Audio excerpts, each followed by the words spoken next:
So here's another ceiling fan I found in that this home I found. It's an outdoor ceiling fan, and it has 5 blades, no light, luxurious, and well, forgive my manners, but I just, you know, do I? I'm not.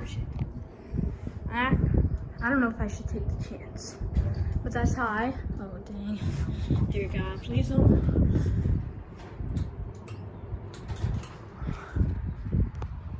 That's low.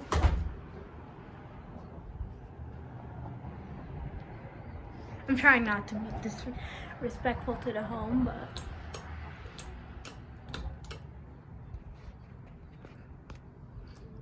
that's medium.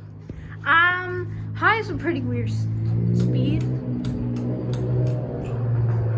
That's high. It's kind of a weird speed because you see, it moves faster than ow, I hit my leg on the table. Ow, that hurt.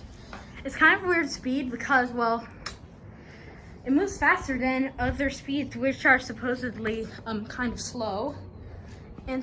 But this one's a pretty luxurious one for outside. All right, this is a ceiling fan. Like, subscribe, remind me to make videos.